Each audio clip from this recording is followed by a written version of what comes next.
बड़ी खबर क्या है इस एमएलसी चुनाव नतीजों से जुड़ी हुई, वो प्रतापगढ़ सीट से हमारे पास आ रही है। राजा भैया की पार्टी के प्रत्याशी की वहां पर जीत हुई है। जी हां, जनसत्ता दल के अक्षय प्रताप सिंह की प्रचंड जीत वहां पर हुई है और भाजपा के हरि प्रताप सिंह की वहां पर हार हुई है। 1720 वोट मिले हैं अक्षय प्रताप सिंह को और हरि प्रताप सिंह को मिले हैं मात्र 614 वोट। और भारतीय जनता पार्टी से इतर इन एमएलसी चुनाव में अगर किसी राजनीतिक दल ने कोई सीट जीती है तो वो जनसत्ता दल है। और विपक्ष की सबसे बड़ी पार्टी समाजवादी पार्टी और दूसरे विपक्षी दल बिल्कुल भी कहीं नजर नहीं आए इन चुनाव में। भाजपा के प्रत्याशियों की जीत के अलावा अगर किसी ने यहां पर विजय प्राप्त की है तो वो जनसत्ता दल के प्रत्याशी अक्षय प्रताप सिंह ने। बिल्कुल, तो बड़ी खबर आपको बता दें कि प्रतापगढ़ सीट पर राजा भैया की पार्टी के प्रत्याशी जीते हैं। जनसत्ता दल लोकतांत्रिक के प्रत्याशी अक्षय प्रताप सिंह, भाजपा के प्रत्याशी जो हैं वो हार गए हैं और अक्षय प्रताप सिंह को 1720 वोट मिले। और चलिए अब आपको बताते हैं कि जीत हार कहां पर किस तरीके से परिणाम लेकर आ रही है और अंतर उनका कितना है, तमाम चीजें बताएंगे। तो देखिए, प्रतापगढ़ की बात कर रहे हैं। हरि प्रताप सिंह भाजपा के प्रत्याशी हार गए और केवल 614 वोट उन्हें मिले, जबकि बात करें हम अक्षय प्रताप सिंह की तो वो जीते हैं और 1720 वोट इन्हें मिले हैं। तो ये प्रतापगढ़ की तस्वीर हम आपको दिखा रहे हैं। तो यहां पर एक बार फिर से एमएलसी बने हैं अक्षय प्रताप सिंह और वो जनसत्ता दल के प्रतिनिधि थे, यानी भारतीय जनता पार्टी के उम्मीदवार को उन्होंने हराया है। भारतीय जनता पार्टी का उम्मीदवार यहां पर हारा है। इसी वजह से उनको यहाँ पे विधान परिषद जो चुने जाते हैं उनका काम है माननीय प्रधान बीडीसी के सम्मान और उनकी लड़ाई लड़ना, पर वो स्वतंत्र रूप से अपने विकास कर सकें, इसकी लड़ाई ये सबसे बड़ी जिम्मेदारी होती है। जनप्रतिनिधियों के लिए पूरा काम करेंगे। हाँ बिल्कुल, 100% करेंगे। जब विकास के लिए लोग होता है तो उसमें अलग बात विधायक को उनकी जिम्मेदारी होती है, जहाँ जरूर पड़ेगी विधायक के सहयोग में हम रहेंगे। अपनी तरफ से अगर कोई मुद्दा उठाना चाहें तो कोई ऐसा मुद्दा है?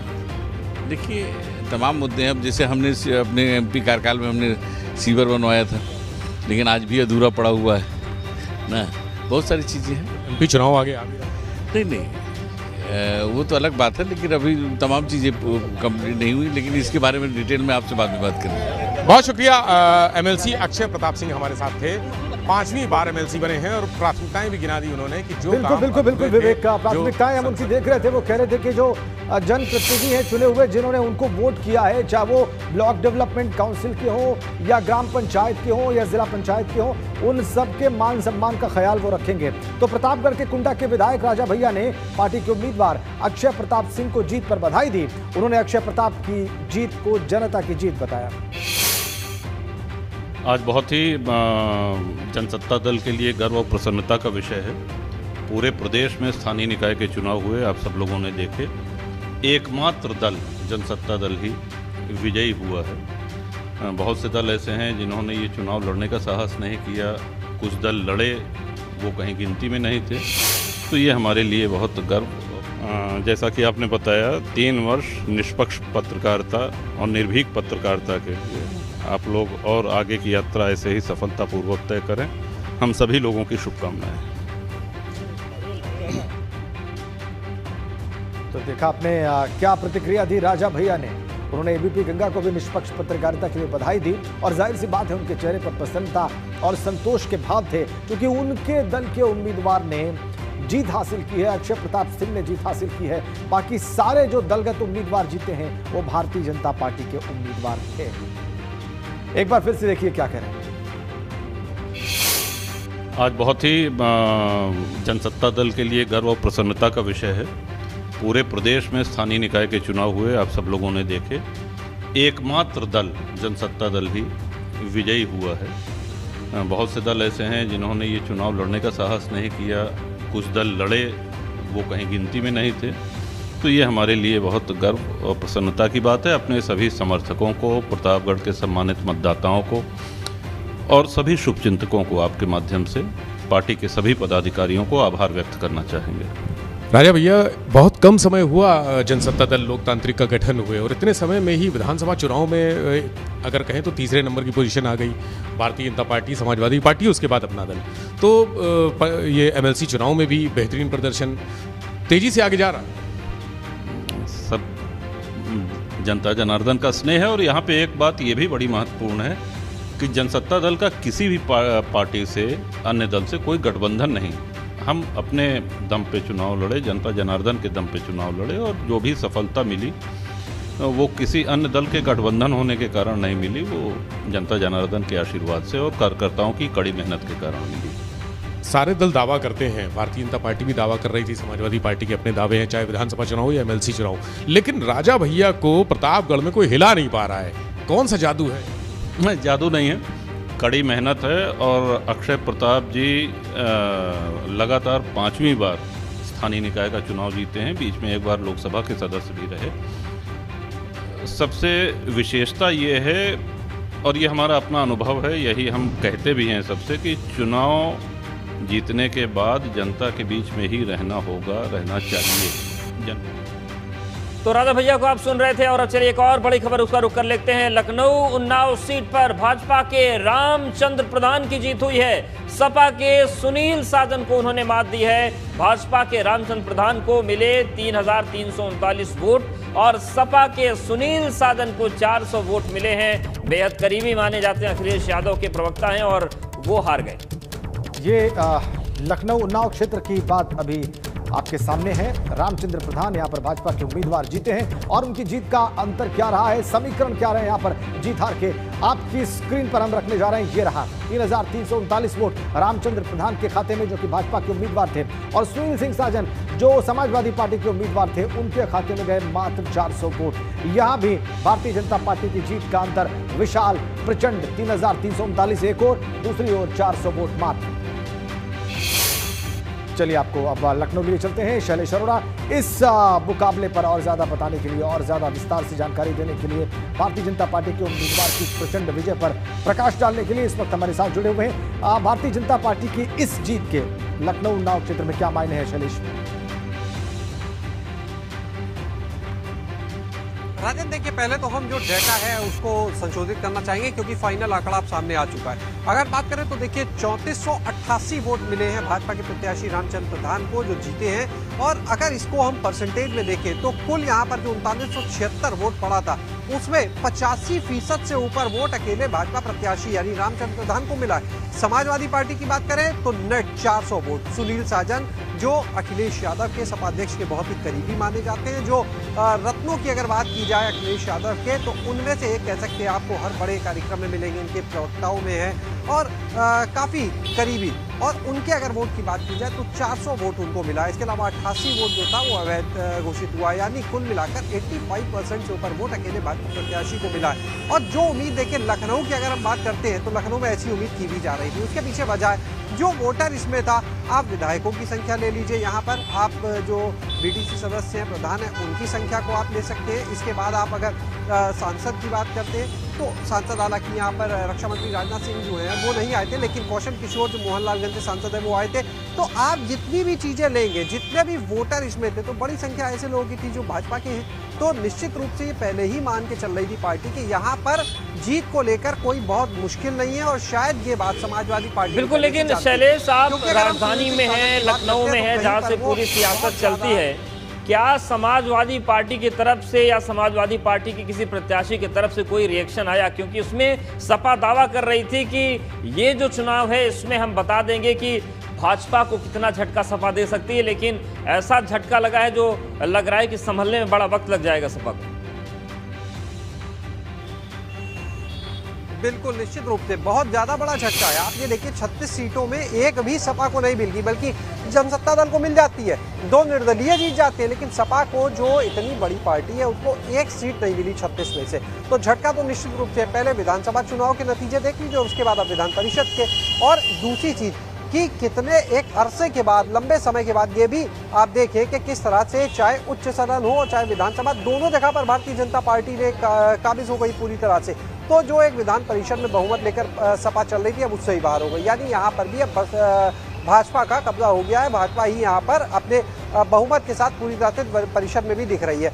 अब अगर बात करते हैं रिएक्शन की, तो हालत ये है कि फिलहाल सपा के रिएक्शन को छोड़िए, जो सपा के प्रत्याशी सुनील सिंह साजन है, हमने उनसे कई बार बात करने का प्रयास किया, लेकिन जब से नतीजे आए हैं वो लगातार हम उनका नंबर भी बात करने की कोशिश करें, प्रयास करें, लेकिन कोई बात नहीं हो रही है। किसी तरह से वो किसी से कोई वार्ता नहीं कर रहे, यानी कुल मिलाकर शायद इस हार को लेकर कोई जवाब नहीं है। क्योंकि जब चुनाव के नतीजे आते हैं तो जो भी दल चाहे हारा हो चाहे कोई, वो अपनी एक प्रतिक्रिया देता है, वो वजह बताता है कि आखिर कहाँ पे समस्या हो गई, कहाँ गड़बड़ हो गई, कम से कम आरोप तो लगा ही देता है। लेकिन इस बार की हार में अगर हम देखें तो आरोप तक लगाने के लिए लोग सामने नहीं आ रहे, यानी ऐसा लगता है कि कहीं ना कहीं वो ये पहले से मानकर बैठे हुए थे। और दूसरी चीज, उन्हें भी ये लगता है कहीं ना कहीं कि इस समय अब आरोप लगाने से कोई फायदा नहीं होगा, अब जरूरत होगी आत्ममंथन की, अब जरूरत होगी कि किस तरह से संगठन को मजबूत किया जाए। मंथन ये जरूरत होगी, देखना होगा कि जो टिकट बांटे जाते हैं वो जिन लोगों को दिया थे उनके ऊपर मंथन किया जाए, यानी सिर्फ आरोप लगाने से काम नहीं चलेगा। अब अपने पूरे स्ट्रक्चर को, पूरे संगठन को बदलने की जरूरत होगी। क्योंकि अगर हम देखें तो जिस तरह से विधानसभा के चुनाव में बसपा पूरी तरह से आप साफ देख सकते हैं 1 सीट आती है, कांग्रेस सिर्फ 2 सीट आती है, समाजवादी पार्टी 1 सीटें जरूर ले आती है, 111 अकेले दम पर, और गठबंधन की जोड़े तो और ज्यादा। लेकिन उसके बावजूद आप देखें कि जिस तरह से प्रचंड बहुमत के भारतीय जनता पार्टी आई, तो कहीं ना कहीं सपा के लिए एक बड़ा झटका। तो ये मंथन करने के लिए उनके लिए वक्त है कि आगे किस तरह से अब मैदान में रहना है, क्योंकि 2024 आ जाएगा।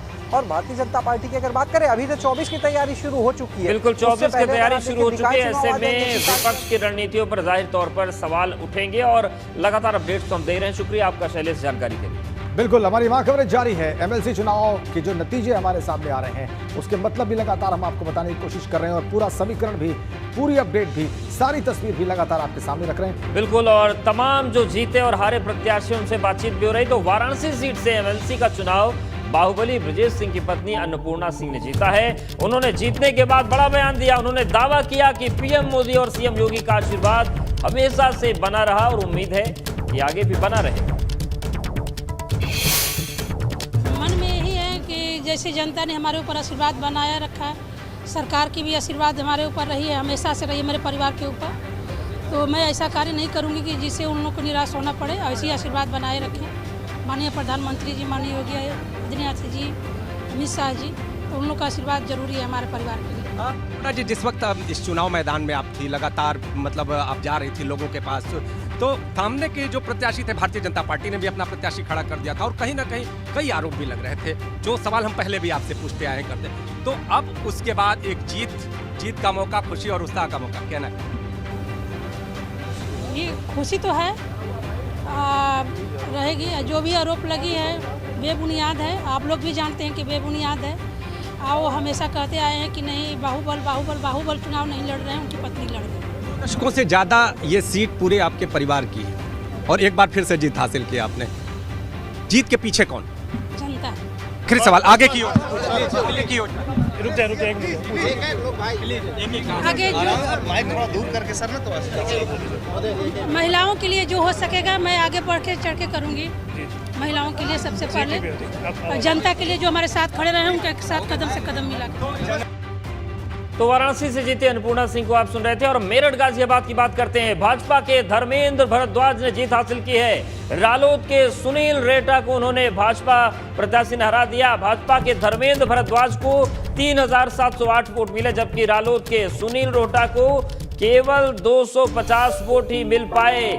और ये पूरी तस्वीर बनी है मेरठ गाजियाबाद में, जहां पर भाजपा के धर्मेंद्र भरद्वाज ने जीत दर्ज की है। सुनील रोटा जो कि रालोद प्रत्याशी थे, उन्हें बड़े मार्जिन से हरा दिया है। 250 वोट मिले सिर्फ राष्ट्रीय लोकदल के उम्मीदवार को। आइए आपको इस जीत हार का पूरा समीकरण समझाते हैं विस्तार से। आपकी स्क्रीन पर हम रखने जा रहे हैं इस क्षेत्र के जीत और हार का विस्तृत समीकरण। ये रहा मेरठ गाजियाबाद क्षेत्र का समीकरण। भाजपा उम्मीदवार धर्मेंद्र भारद्वाज जीते हैं, 3708 वोट उनके पाले में गए, और राष्ट्रीय लोकदल के उम्मीदवार जो उनके सबसे नजदीकी कंटेस्टेंट थे उनको 250 वोट मिले हैं, और इस तरीके से एक बड़ा फासला रहा जीत में। बिल्कुल, तो मेरठ गाजियाबाद की बात करें तो देखिए, आप वोटों पर नजर डालिए। भाजपा के जो प्रत्याशी रहे धर्मेंद्र भारद्वाज जो जीत चुके हैं, 3708 वोट मिले, जबकि रालोद के सुनील रोटा केवल 250 वोट पाते हैं, यानी कि लगभग 3600, लगभग 3550 वोटों का मार्जिन यहां पर रहा, और धर्मेंद्र भरद्वाज बड़े वोटों के अंतर से जीते। बिल्कुल, अब चलिए मुजफ्फरनगर और सहारनपुर क्षेत्र की बात करते हैं। यहाँ पर भाजपा की वंदना वर्मा की जीत हुई है, सपा के मोहम्मद आरिफ की यहाँ पर हार हुई है। हम मुजफ्फरनगर सहारनपुर क्षेत्र की बात कर रहे हैं। भाजपा की वंदना वर्मा जीती हैं, उनको 3843 वोट मिले हैं और सपा के मोहम्मद आरिफ को 1080 वोट प्राप्त हुए हैं। तो सपा के उम्मीदवारों को अन्य तमाम क्षेत्रों में जो वोट हासिल हुए हैं उस तुलना में, उसके मुकाबले में यहां पर इस क्षेत्र में सपा के उम्मीदवार को थोड़े ज्यादा वोट मिले हैं। मोहम्मद आरिफ को 1080 वोट मिले हैं, भाजपा की वंदना वर्मा को 3843 वोट मिले हैं।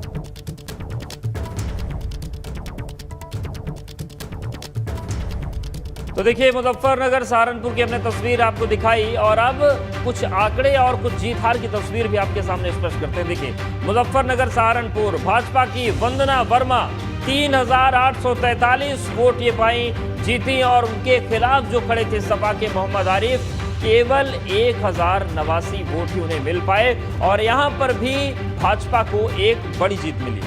बिल्कुल, ये फासला आप देख लीजिए आपकी स्क्रीन पर। भाजपा के उम्मीदवार 3843 और सपा के उम्मीदवार को 1089 वोट कुल मिले हैं मोहम्मद आरिफ को। यहां पर भी जीत का अंतर बड़ा ही माना जाएगा। ये आपकी स्क्रीन पर फिर से एक बार मुजफ्फरनगर सहारनपुर की तस्वीर। हाँ, ये बात जरूर है कि सपा के उम्मीदवार को अपने ही पार्टी के दूसरे उम्मीदवारों की तुलना में दूसरे क्षेत्रों के मुकाबले में ज्यादा वोट मिले। विधान परिषद चुनाव के नतीजों पर हमारी इस वक्त का महा कवरेज लगातार जारी है। बिल्कुल, और कुछ और तस्वीरें जो आ रही हैं लगातार हम आपको दिखा रहे हैं। तो एमएलसी चुनाव में काउंटिंग के बाद विजेता बने प्रत्याशियों की 4 तस्वीरें आपके सामने हैं। जौनपुर सीट से भाजपा के ब्रजेश कुमार सिंह प्रिंशु चुनाव जीत गए हैं। लखनऊ उन्नाव सीट पर भाजपा के रामचंद्र प्रधान की जीत हुई है। रामचंद्र प्रधान ने सपा के सुनील साजन को हराया। तीसरी तस्वीर देखी जश्न की आजमगढ़ की है। यहां भाजपा के बागी निर्दलीय प्रत्याशी विक्रांत सिंह रेशु ने जीत हासिल की है। वहीं चौथी तस्वीर मेरठ गाजियाबाद सीट से चुनाव जीतने वाले भाजपा प्रत्याशी धर्मेंद्र भारद्वाज की है।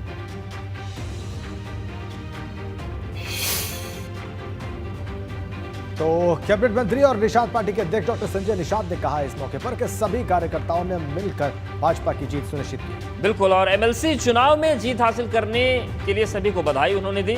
साथ ही उन्होंने वाराणसी से ब्रजेश सिंह की पत्नी अन्नपूर्णा सिंह की जीत पर कहा कि कई जगह गड़बड़ी हो जाती है, देखा जाएगा। विधान परिषद चुनावों के नतीजे लगभग आ गए हैं और बीजेपी की ज्यादा सीटों पर जीत हुई है। हमारे साथ बातचीत के लिए मौजूद हैं मत्स्य मंत्री और निषाद पार्टी के राष्ट्रीय अध्यक्ष संजय निषाद जी। सर, नतीजे आ चुके हैं, बीजेपी की ज़्यादातर सीटों पर जीत हुई है, आप भी एमएलसी हैं, आप भी बीजेपी के सहयोगी हैं, क्या कहेंगे? मैं तो बधाई दूंगा उनको जिन लोगों ने जीत के लिए वोट डाला था और मोदी जी योगी जी की नीतियों का समर्थन किया था, क्योंकि ये एमएलसी का चुनाव ये प्रतिनिधियों का चुनाव है और जनप्रतिनिधियों का जन मतलब होता पब्लिक है, जनता जनार्दन भगवान होता है। और ऐसी नीति आज तक 70 साल से जो सभी बिना भेदभाव के, बिना किसी रुकावट के जो भी नीति बनी हो वो सभी जाति सभी धर्म के लिए किया हो और उसे धरातल पर उतारा हो और इसकी वजह से 2022 के चुनाव में जनता ने उसे समर्थन दिया था और उसको तो देखा आपने डॉक्टर संजय निषाद का बयान इन चुनाव परिणामों के बाद एमएलसी चुनाव। बिल्कुल लपी तुली बातें हो रही यहाँ पर। वक्त एक छोटे से ब्रेक का है, लेकिन खबरों का सिलसिला लगातार एबीपी गंगा पर जारी है। एक ब्रेक के उस पर आप देखेंगे उत्तर मांगे प्रदेश। फिलहाल इस कवरेज में यहाँ के लिए इतना ही।